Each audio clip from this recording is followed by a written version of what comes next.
சுரந்தே பிறந்த மொழியாகிய எனது தாய்மொழியாம் அன்னை தமிழை வணங்கி அனைவருக்கும் எனது முதல் கண் வணக்கத்தை தெரிவித்துக் கொள்கிறேன்.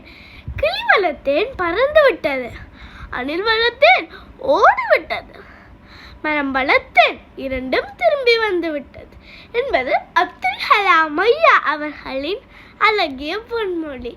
நான் இன்று உங்கள் முன்னிலையில் மரம் வளர்ப்போம் எனும் தலைப்பில் பேச முன் வந்துள்ளேன்.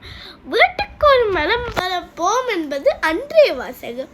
ஆனால் ஆளுக்கு ஒரு மரம் வளர்க்க வேண்டிய தேவை என்று ஏற்பட்டுள்ளது. மரங்கள் இயற்கையின் கொடை. வேற எறத்தாலும் மரங்கள் வெறுப்பை உமிழ்வதில்லை. மரங்கள் நமக்கு பல வகையில் பயன்படுகின்றது. மண்ணரிப்பை தடுக்கின்றது,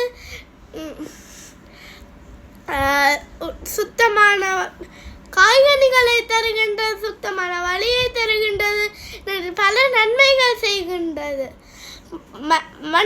மரங்களின் அழிவு மனிதர்களின் அழிவு என்பதை உணர்ந்து மரங்களை வளர்ப்போம். மரங்களை அழித்துப்பட்டு வருவதை தவிர்ப்போம். மரங்களை அழிப்பதால் காலநிலை மாற்றம் அதிகரிக்கும், காலநிலை மாற்றம் அடைகின்றது.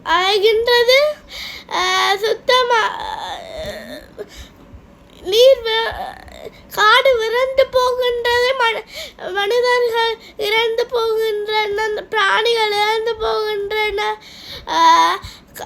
கடல் நீர் மட்டம் அதிகரிக்கின்றன என பல பிரச்சனைகள் ஏற்படுகின்றது. எனவே நாம் மரங்களை அழிக்காமல் மரங்களை பாதுகாப்போம், வளர்ப்போம் என கூறி உங்களிடமிருந்து விடை பெறுகின்றேன்.